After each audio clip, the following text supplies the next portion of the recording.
So just over a week ago, we went through 200,000 subscribers. So to mark that milestone, we asked Patreon members if they had any questions in relation quite specifically to YouTube. So the making of the videos, anything to do with that side of things, the content creation. And they said, yeah, we have, and submitted them. I've not seen the questions in any detail because they've gone straight through to Jen's email box. And so you're just going to fire them to me and I'm going to answer them. And people will be enthralled at what we say. That's the hope, isn't it? I guess. You guess. Good. Nice and positive. I like that. Nice start. Shall I fire away? Please do. Hit me. I'm just starting off with the first one I listed, which is from Jessie. And the question is, what's the most useless thing you have purchased thinking it would be useful or good? Yeah, the list is endless. I have a very bad habit of just thinking I need to solve that problem. I'll buy something to solve it. And then sometimes even before the thing has arrived, even if I've ordered it like next day delivery, I've managed to solve the problem or find something else that I already had that solved the problem. So something becomes useless before it's even been delivered at times. I can't think of anything significant. Like it'd be good to say, yeah, that really expensive thing I bought was rubbish, but nothing like that. It's just lots and lots of things. Like wires. I buy a lot of wires. Like if a wire for something is a bit too long, so if a wire is dangling a bit too long, I'll go online and buy a slightly shorter wire, which typically then turns out to be too short. So now I've got a too short wire. It's stuff like that. I've got boxes and boxes of just bits of junk. I was going to say, most of the pointless things that you buy are camera gear related filming equipment, which you thought you needed. And then we end up with. Having said that, I'm gonna turn this into a positive. Occasionally, something arrives that I bought thinking, "Oh, do I really need that? Or what the hell? I'll buy it anyway." And it turns out to be an absolute brilliant bit of kit, or just something really useful.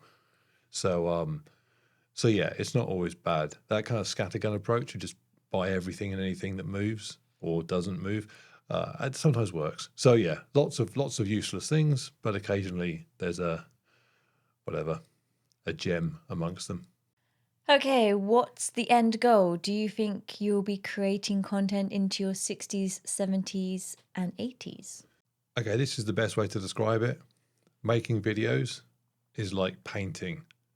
Okay, so imagine I'm painting. Imagine you're talking to someone that painted and you said to them, "Oh, do you think you'll still be painting when you're 70? Yeah, I guess. Why, There's no retirement as such. No, not really. No.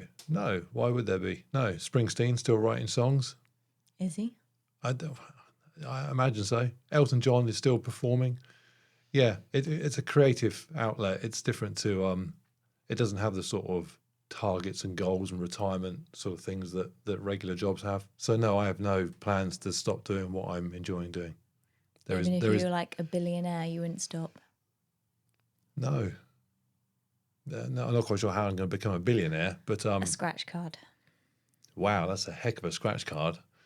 No, I do this for fun. I would do it. In fact, we started off doing this for fun. Well, fun. We started off doing this with no financial benefits. In fact, huge financial loss. What's the opposite of a benefit? Losses. Yeah, but wanted like a kind of a disbenefit, an unbenefit, whatever. No, there's no end goal. We just do what we do because we love it. Okay, next. Pete. Oh, he's got like a 3-in-1. So it's a hat trick going on here. Lessons learned. If you had to start all over again, what would you do? Oh, sorry. What would you not do again? That's a triple negative in one. What would I not do? So lessons learned. If you had to start I get the gist of it. Okay. Yeah. So what would you not do again? Nothing. I wouldn't change anything. I say this about all sorts of things all the time. I would not change anything because I am alive and well today. So everything I ever did that you could now look back on and say right or wrong was right because I'm here. Okay, which probably means the next question is pointless as well. We need to watch the what's the movie with Ashton Kutcher, Butterfly Effect. Do not go back. I've never watched that. Haven't you? Okay, the gist is Well, he I've been goes back told in there's a time. horrible scene with a dog, so I have never watched it. I don't know about that. He goes back in time and he tries to fix things. Doesn't work. And every time he does it, it ends up worse and worse, like horrifically worse. So, for example, when someone says, "Oh, I bet you wished you'd started working out when you were 25, not 35." No, could have joined the gym at 25, got hit by a bus my first day going to the gym. So, no, wouldn't change anything ever. So next question I feel is pointless, which is what would you have done sooner than you have? Nothing, for the same reasons.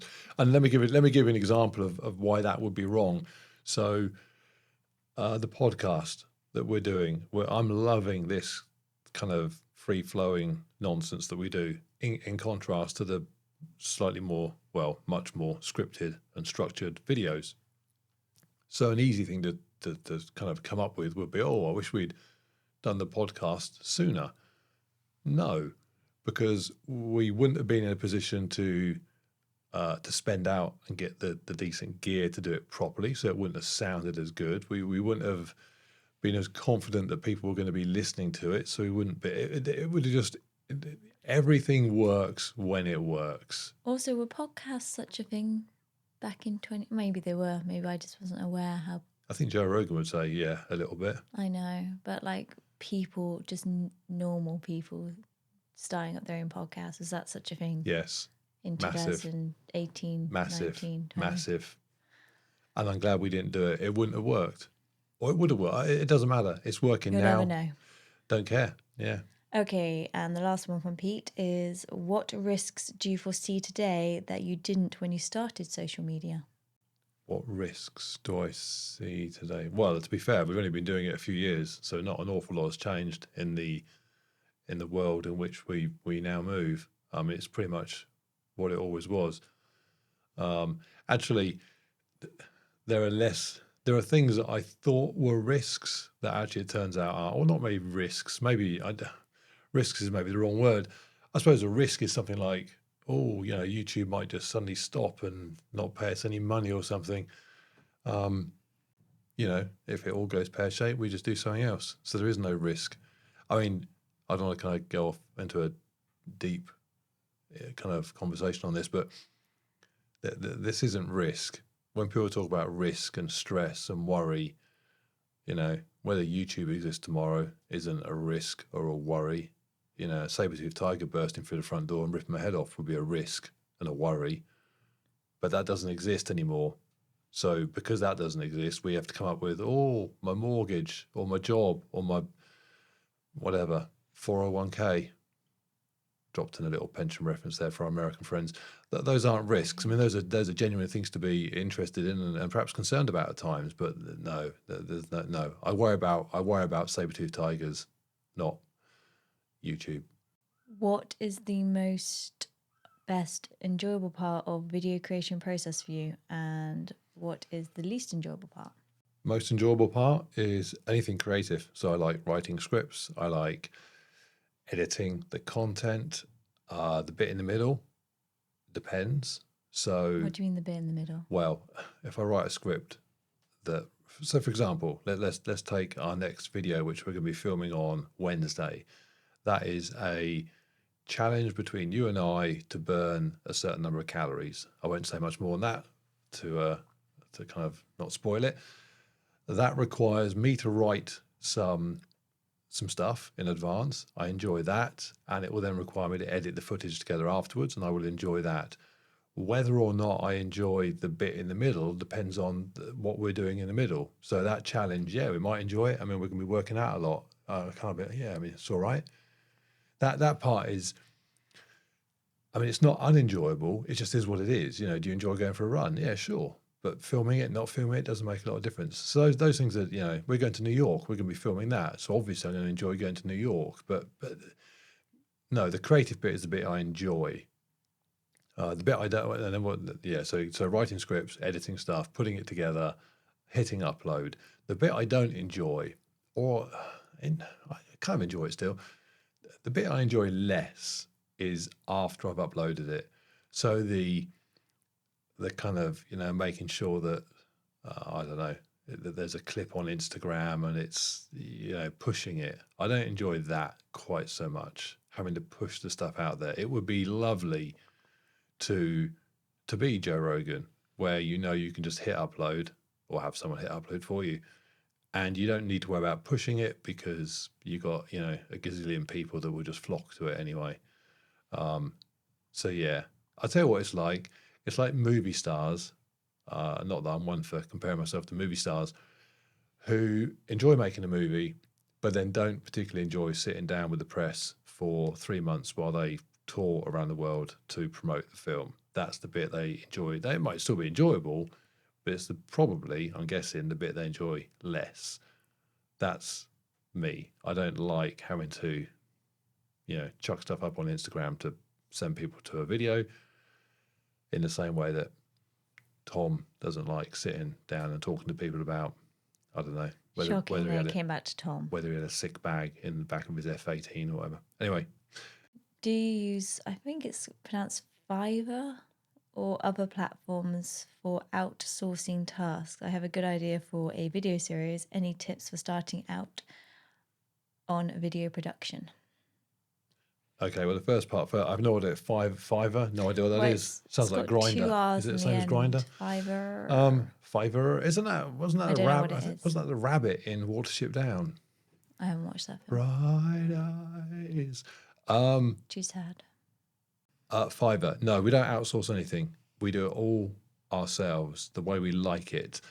Saw an interview recently with Casey Neistat where someone said to him, they were talking about kind of growing your channel. And he said that he was and Casey Neistat, in case you're not aware, is a massive, massive YouTuber with millions and millions of followers, multi-millionaire. And somebody said to him at a conference or one of these kind of expo type things, they had him on as a keynote speaker or something. Anyway, they asked him a question. They said, hey, any tips for growing channels? Obviously the first thing you'd probably do is hire an editor. What would you do next? And he was like, what the hell? Who the hell says you need to hire an editor?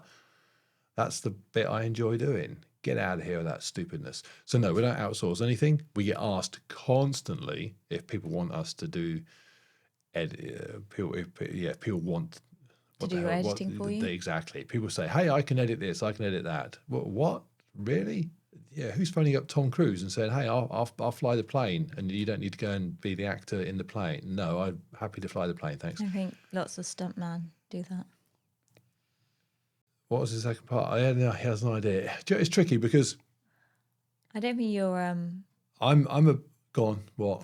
I was gonna say a series of videos on video production startup. I'm not sure you're qualified enough or no. Well, here's the problem. I read these comments on the newbie YouTuber forums that I'm still on, despite not being a newbie anymore. And a common question is, or a common statement is, I've got this great idea, or I do this incredibly interesting hobby, and it's basically I've got this. But how do I go about, making a video? And it smacks a little bit to me of someone going, oh, I've got this amazing idea for a song, but I can't sing or write or play an instrument. Well, okay, then I'm not entirely sure you've got everything you need.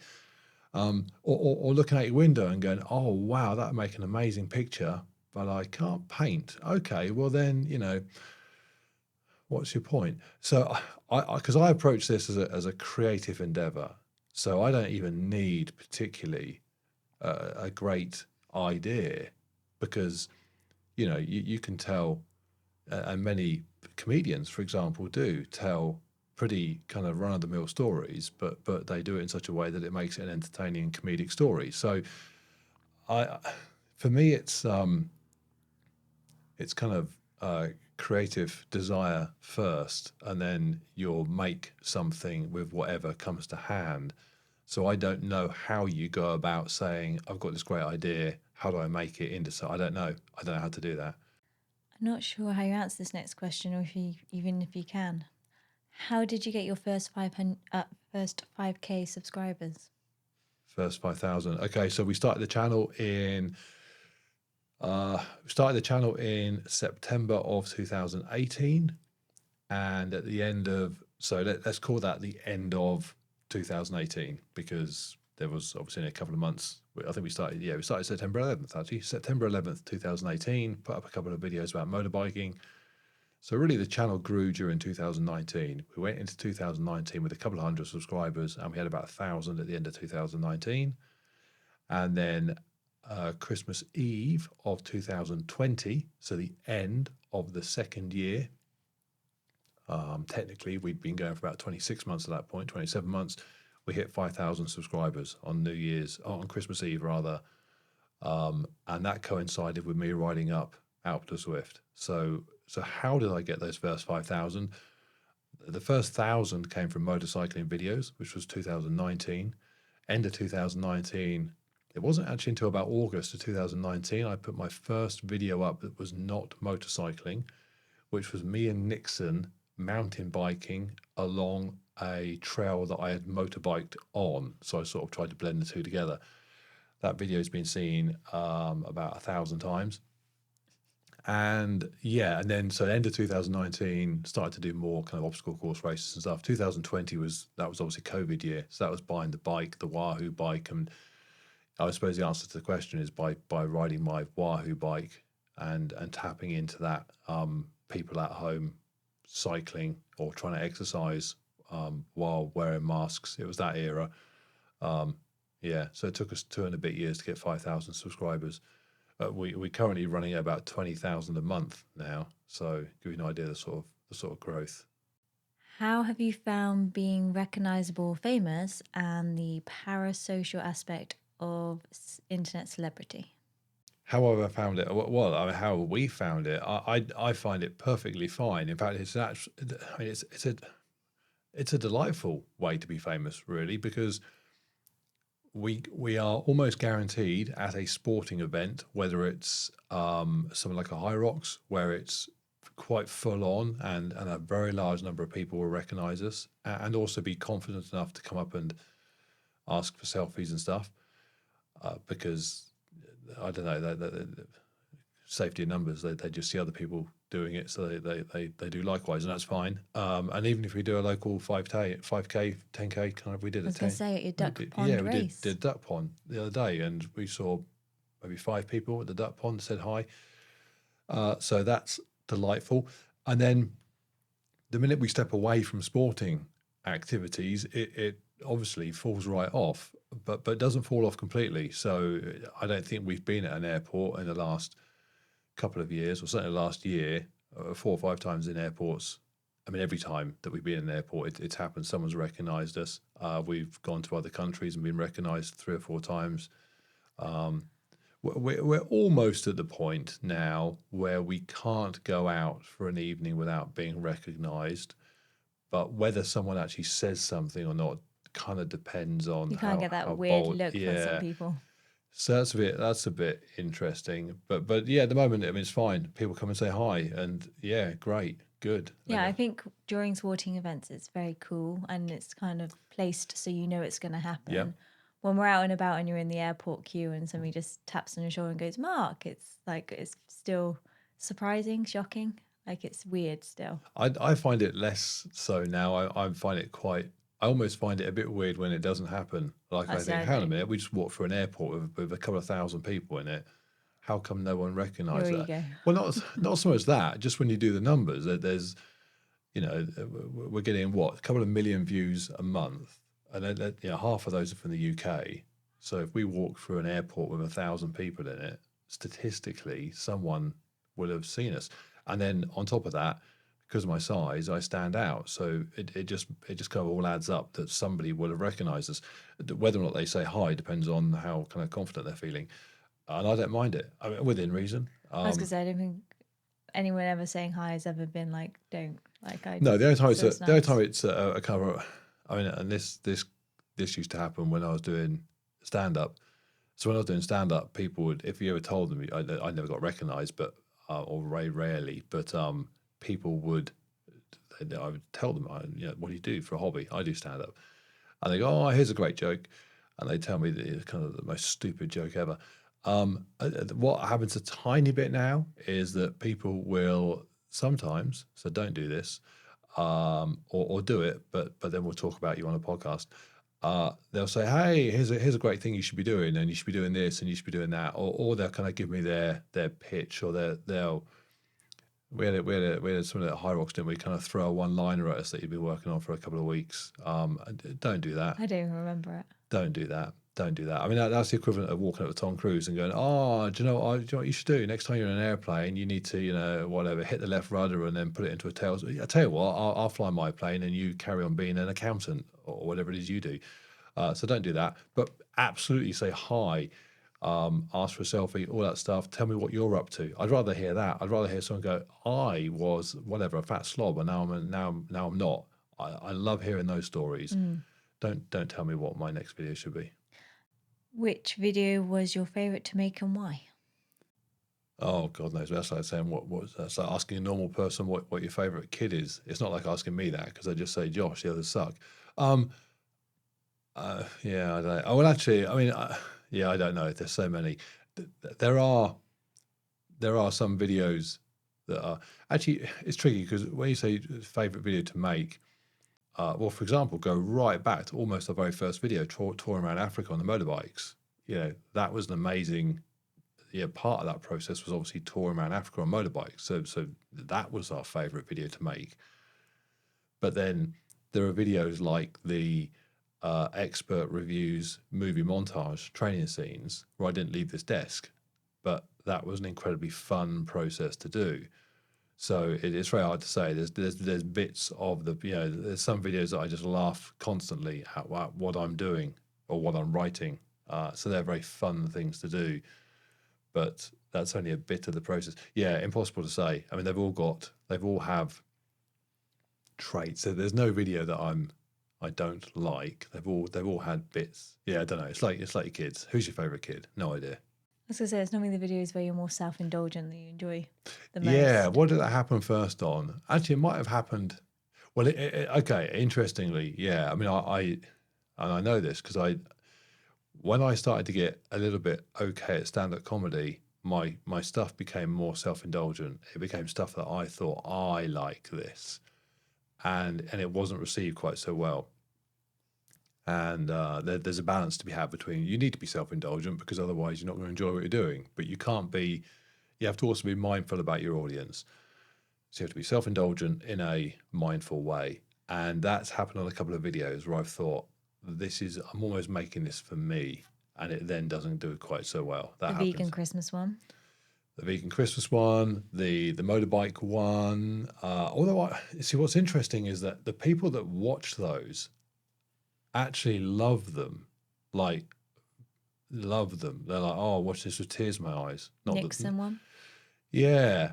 So I think it's a tricky one because people that really get you when they watch something that's self-indulgent, because they really get you, they're on board with you.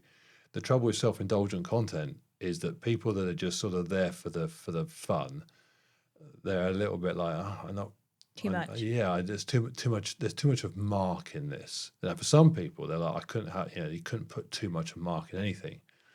But they are some weird people. Well, they're out there in number.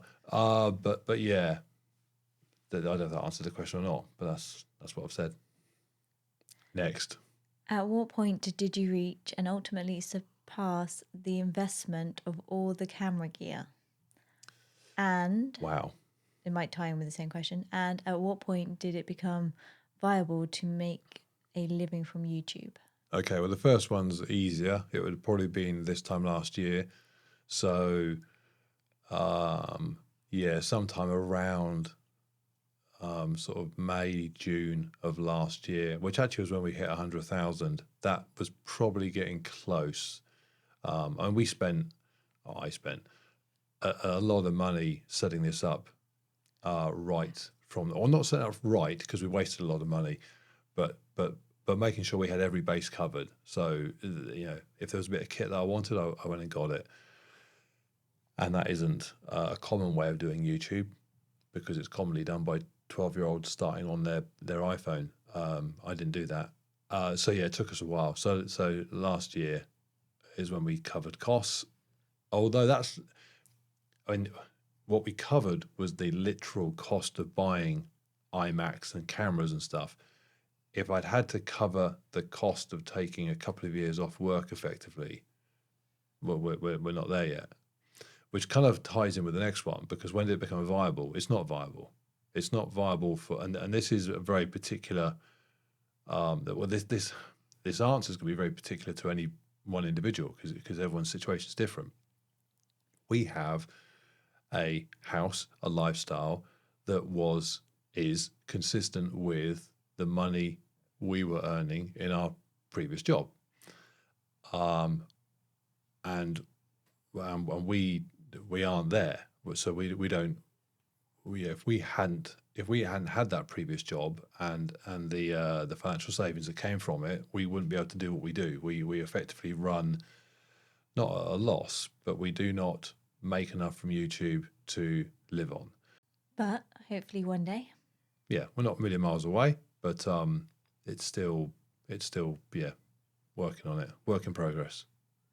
I'm intrigued on your answer on this one to see if it would match up with my answer to it. When you told your wife, I'm going to quit my day job and YouTube full time, how did you justify it to them and how was it received? I don't think I ever told you. I think it just became blatantly obvious that I wasn't happy doing what I was doing before, and you said, well, then do this instead. In fact, I'd say it was the other way around. I'd say the question is, how did your husband receive it when you told him, quit your job, you idiot, you hate that, do something else? So yeah, that's the easy answer. I didn't, you told me to quit 10 times. It's very, very similar to my answer. Good. Cool. So received very well, I would say. It was received, I don't know if you received it very well. You received it very well. I don't know if I received it very well. I think we both just realised that it was inevitable, that it was heading in that direction, and so get on with it. Just naturally kind of occurred. Yeah, it was like, this is going to happen. This is you speaking now. This is going to happen. What's currently happening isn't a good place. Get on with it. Yeah. Yeah, pat on the back for you. Oh, sorry. There was a bonus question. What did the kids think? What do the kids think of what we just discussed? Don't know. I think they actually thought you were mad at the start. Definitely the older ones. Yeah, probably. Yeah, yeah. I don't. They're my children, so they don't really get much of a input into what I do. Yeah. I don't know if it comes across, but I'm not somebody that relies heavily on the input from teenagers with working out how to live my life. Okay, next one. How long does it take to create a typical YouTube video, including the filming, editing, etc.? And do you edit the videos yourself? So do I edit? Yes. That's do I does a painter paint his own painting? Does a pop star? Probably not actually, but a lot of pop stars probably don't write their own music. I am the Ed Sheeran of YouTube. Less ginger. And better tattoos. What was the first part of the question? Oh, how long does it take? It depends. I mean, how long is a piece of cake? String. How long is a piece of string? Yeah, it's probably a better metaphor. Simile, metaphor, whatever. It depends. Well, let's use this one coming up as an example. It's going to take me a day to write some script. It's going to take us a day to then film the thing on Wednesday. That this is the base metabolic calorie challenge thing we're doing. It will then take me a day and a half to it. 4 days, 5 days. If you're working non-stop, you could probably get them out in 3 days, can't you? If it's a talkie, so if it's just me rambling on about binge eating, then I can get it done in a couple of days if I work. But that means starting at 6 a.m. It takes hours. People don't really get it. So, for example, here's a way of explaining it.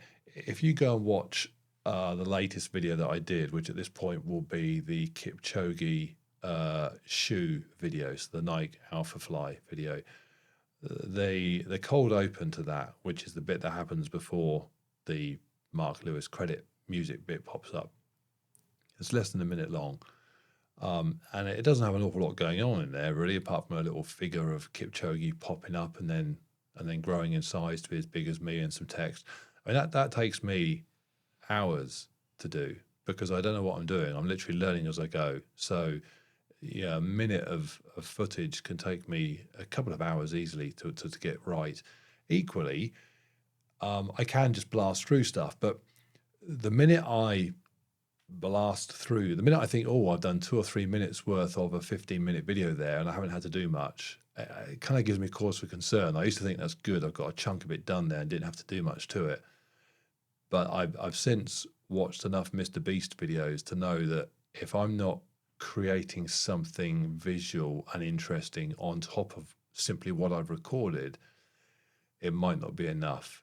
So, yeah, I mean, you can, if you just sit and talk to camera, then you can do it pretty quick and easy. But if you want to have lots of things popping up on the screen and have it all done pretty slick and have your edits to look either invisible, ideally, or at least smooth, then it takes time. And again, plenty of YouTubers out there whose stuff looks like it was edited by, I don't know, A penguin.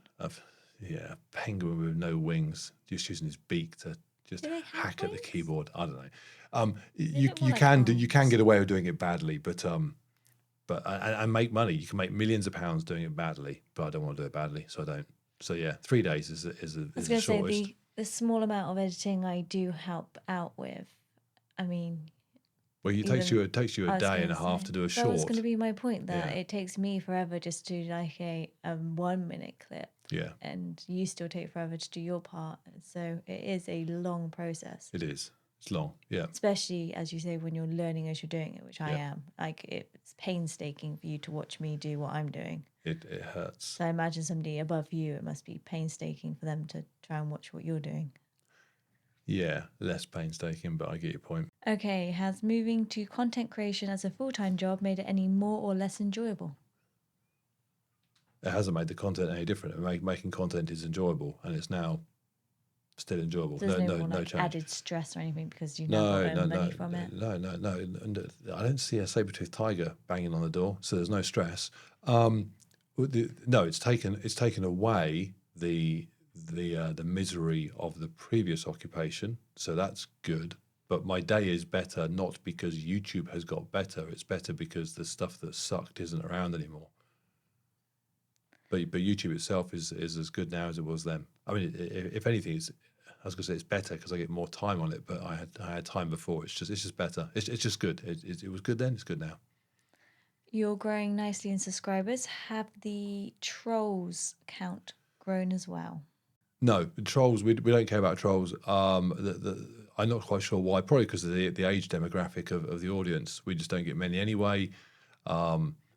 And in fact, we don't get trolls in the kind of the modern What's a the troll? modern. Well, a troll is someone that's just kind of just being Somebody being mean. Well, yeah, but being kind of repetitively mean. And what we occasionally get people just being a dick and saying dick things, but not with enough regularity that's an issue. So As I no, say, I if don't they're care. really good ones, you normally pin them as the top comment. Yeah, if they're good, or I just wind them up. But I can't even bother to do that now. There's just life's too short. I mean, I don't bother. In fact, I just delete.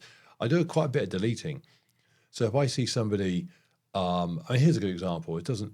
What was the one video that got a lot was probably the Tom Bosworth speed walking thing, and we knew it would. And Tom probably, I mean, he's no idiot. He knows it will too. There's a huge number of people. Well, a huge number of people. There was a number of people that would say things like, "Oh, this sport looks ridiculous. This is stupid. This is, why would you do this? This, blah blah blah blah blah." Probably, whatever, fat wasters in their mum's, basement, just stuffing themselves with pizza, criticizing an Olympic athlete because he does a sport that they aren't into. And people would post comments like, "This is dumb," and I'd just delete them. I like the idea of that fat waster. He went off and he got himself another slice of pizza, and he comes back and where's my comment? Well, it's been deleted. It's been deleted, donkey. So I quite like that. I quite like just deleting. Yeah, I it's mean, not constructive. I have we the delete because it. it's my comment section. People kind of forget that slightly. It's my comment section. You are my audience in the nicest possible way. It's like going to a stand-up gig. You're my audience, and if someone's there heckling, then if it becomes disruptive, then security are going to throw you out. I was going to go with hackling. Well, don't. So yeah, Heckling. trolls, no big deal. We don't care. We Different we things. just delete them. We just delete them, or we ignore them. Delete or ignore. I don't like ignoring too much because I don't like other people seeing just that. I mean, for example, if you're a stand-up comedian and someone's heckling, you go, well, I'm going to ignore them. Well, okay, but someone in the crowd is sat next to that complete douchebag.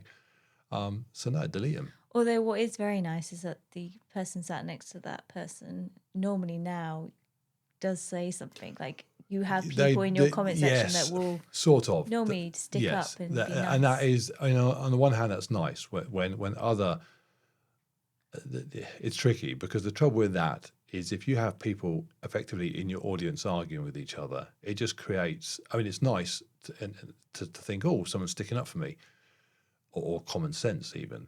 But equally, again, it's still just disruptive attitudes in the comments section. I don't want, if for example I'm doing a stand-up gig and someone heckles and the guy next to him starts beating him to death, part of me's thinking, good, crack on, but equally I don't want a fight to the death taking place in my audience when I'm trying to do a set.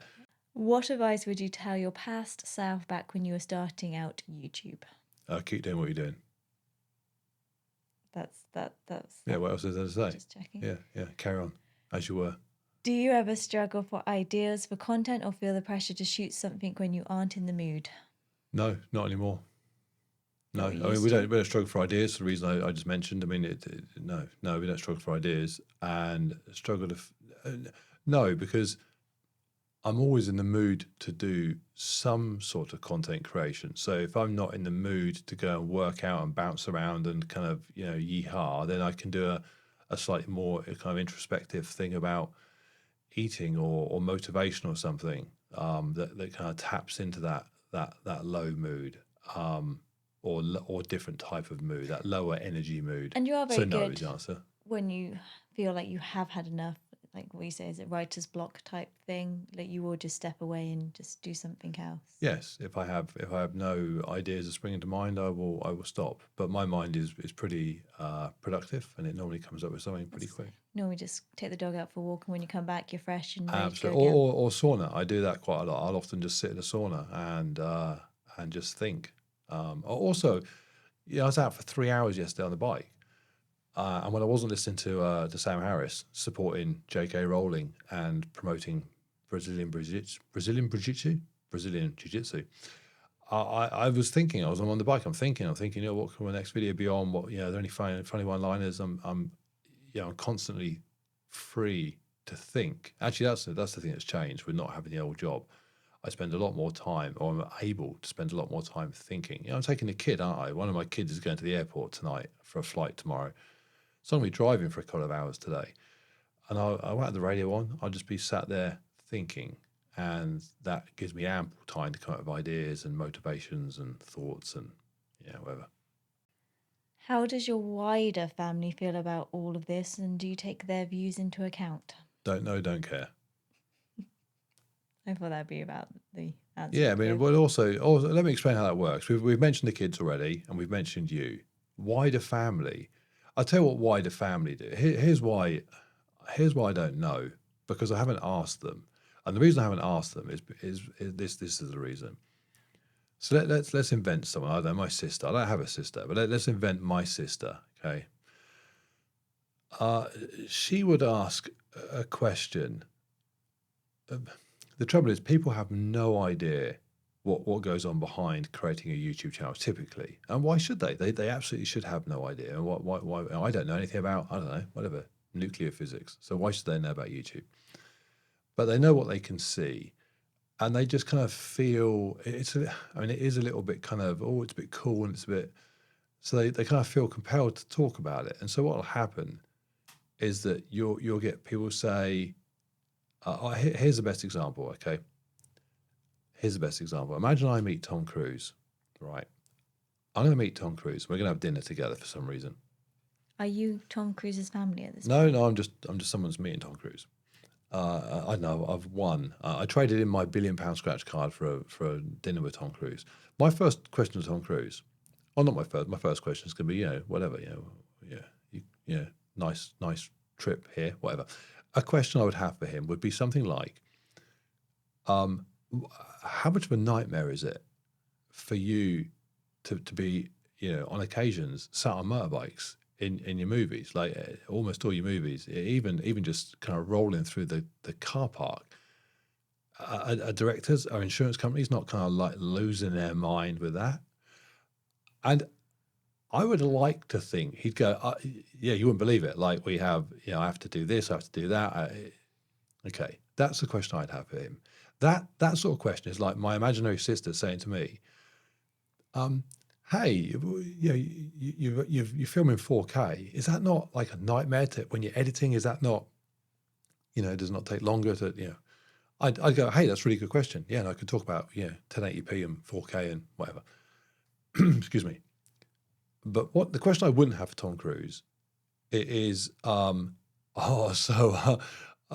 bet you love flying those planes around, don't you? When you did the bombing runs, and yeah, I wouldn't do that, because he's like, what are you talking about? That for me is when my sister says to me, because they watched the last video, they go, so yeah, pink shoes. We all like pink shoes. Yeah, good. You saw the video. Well done. Okay, I get it. Yeah, pat on the back. But that, if that's all you got, ask me about something else. Ask me about anything else. Don't do you know what it's like? I wonder if you're a newsreader. Right. Okay, so you're a newsreader, and you do a report about, I don't know, the rising car crime, and you then go to a family barbecue. There are people coming up to you going, "Oh, tell me about rising car crime." All right, well done. You saw me do the news last night. I get it. Okay, yeah. Where's my burger? So that's why I don't really engage with wider family on it, because they just feel stuck in a rut of just letting me know they saw the last video. Which, I mean, yeah, and if you want to do that, just say, hey, I saw the last video, it's cool, thanks. And I would happily say to Tom, love Maverick, end of discussion. I don't then need to start, proving I saw it by saying, oh, that bit when, Goose, yeah, okay, good. Next question. I think it's very worth pointing out that you're just not very good at communicating with your family on a whole anyway at that point. I think that's evident. I think so. Next. How do you think you can keep growing? Your channel is the best out there, so how do you think you're going to get to 1 million subs? That's easily answered. We saw the movie recently. Did we air the Air Jordan shoe story? Anyway, one of the very early memos from the Nike organization was leaked a few years ago, and they included it in the movie. It was kind of like the philosophy of the company, and their last company philosophy or company whatever saying, whatever you like, was if we just do the right things, we are damn near guaranteed to make money. And that's the answer. Whenever we think, oh, do we want to compromise a video by sticking that advert in it, or do we want to sponsor this, and or company says, oh, we'll give you this much money and you can, no, that's not the right thing. The right thing is, have I made a video that tells a cool story, and am I happy with it? And if I have, I'll stick it up, and in theory that is damn near guaranteed to lead to success. And if it doesn't, it doesn't. I'd rather that than be selling whatever. Yeah, whatever. Oh, look at the t-shirt I'm wearing from whatever, Cardio Dolphin. Can you talk around the commercials of your channel, just in broad numbers, explain how you were able to make this your full-time job without sacrificing and hopefully improving your lifestyle? Well, we already have, in the sense that the commercials are that it doesn't make enough money for us to live on properly, so we subsidise it by having me spent 30 years in a different industry. So it doesn't make enough money. Not yet. No. I think this is kind of already be answered, but it's the follow-up question. Is the pressure greater or smaller than you thought when you made the switch to full-time YouTuber? Yeah, no different. There's no difference. I started as I meant to go on. So my very first proper video was our tour around Africa, and I spent a huge amount of money and a huge amount of time getting that video to be as good as it can be. And I watch it back now, and there are things I tweak and stuff. Actually, no, there aren't. I mean, that's my point. No, we've always done it the same way. Okay, final question. Your content has been consistently high quality from day one, but are there any older videos that you're tempted to remake from a production perspective rather than a content one? Which I thought was quite interesting. No, there are videos that I look at today where I think, oh, I would have fixed the white balance on that shot or whatever. So there are definitely videos that I can look at and see how I would have done it differently if I was making it today. But there's no temptation to go back and redo it. I mean, sometimes that's just impractical. So, for example, I was watching a couple of days ago our South African motorbike trip and thinking, oh, that intro's too long and that white balance is out, and I would have bolted the camera to the bike in this way, and Imagine the list is endless. yeah, it is a long list, but so I can see how I would do it differently today, but equally there's no practical way you can go back and do it. I wouldn't want to do it. It stands on its own as a thing of its time. So no, I have no real desire to do that. And I have enough ideas in my head to constantly be making new content without needing to go back and redo old content. No, I mean the only thing I'd ever do with old content, and I will do it at probably 500,000 subscribers. I might do like kind of a greatest hits kind of thing. It's a bit kind of it's the wrong time to do that now. Clearly, well, not clearly, but it just is the wrong time. But at some point in the kind of YouTube career arc, I will go back and say, these are my 10 favorite videos you've never seen. There are videos that have had 4,000 or 5,000. Well, for example, me running over the Welsh mountains with Nixon. That's a great video. That video does stand up today. Again, I would do it differently today, but it's still fine, and it's been seen by about 4,000 people. I could re-upload that today, now, and it would be seen by another 4,000 people in the next hour. That would just because that's just what happens now. We will be seen by 10,000 people in the first couple of hours, just because of the subscriber base, and they would like that video because it's a great video. So, but they'll never go back, and why should they? They're not going to go and trawl back through hundreds of videos to find old ones. So I might do a kind of greatest hits videos for people to watch and say, yeah, you should have seen this one. Is that at the 500,000 mark? Off the top of my head, yeah, it just kind of feels like or maybe at the 5-year point. When did we start this? 18, 19, 20, 21, 22, 23. Yeah, it will be. In fact, there you go. September 11th this year, I'm going to do the 10 greatest Mark Lewis videos that you've not seen. Boom. There you go. Stick it in the diary. But I won't be editing them. I mean, now I'm tempted to, I thought it's a bit like Rocky IV, where Stallone went back and part of the problem is I don't have, because I just don't keep it. I don't have, and I don't keep it for this reason. I don't have the old raw footage. So what I would be working with would be what you see on YouTube. I have the raw file of what you see on YouTube, but I only have that. So I can't. There's no kind of content that exists that you haven't seen, and that gets deleted. So the opportunity to really kind of director's cut it doesn't really exist. It would just be a case of saying that's a bit long, take that out. So no, greatest hits is coming though, but by not changing them. Instead of the greatest hits in the sense of full videos, I think what would be a cool one is like greatest moments out of all my YouTube videos, like the funniest ones. Or the trouble with that is the trouble with that is it's very hard to do. Occasionally, what happens is somebody will comment in I'll see the YouTube comments, and it kind of pings up a notification. It'll say, "Oh, someone commented on this video." And it'll be a video from like 60 videos ago or something, from 2019. And they'll go, "Oh my God, that bit was so funny at 3 minutes 12 or whatever." And what I've got no idea what you're talking about. So I have to go to 3 minutes 12 and see it and go, "Oh yeah, that is pretty funny." But I could never go and pluck those. I was going to say, we'd have to do hours of watching all your old footage. I wouldn't even know where to start. I wouldn't even know where to start with that. It would inevitably end up being like the last 10 jokes, because they're the ones that are in my head. If you said to me now, what's a great joke? It's probably the Elon Musk joke from the last video, and have you seen your mother from that video? That's the last 2 videos. I can't think back past then. Was that the last one? That was the last one. Cool. Okay, well, we're done then. Hope you found that something interesting. Informative, entertaining, amazing. I don't know, pick your own adjective. Is that the right word? Descriptive. Is that an adjective? What's That a is. verb? Verbs are doing things, aren't they? Doing. Yeah, okay. Someone didn't stay at school for very long, and his name was me. Right. Yeah, I don't think you got the thing right when we were talking about a piece of cake as long as a piece of string. Well, I was kind of making a joke. I don't know what that is, but yeah. no, I just mean like the word for what that is. Oh, I said metaphor or simile. Yeah, well, It's definitely not a simile. okay, I'm not taking advice from you on it. Metaphor, I'm not sure. This is not the Friday podcast. Stop. Everybody, I hope you found it useful and interesting. And we are done.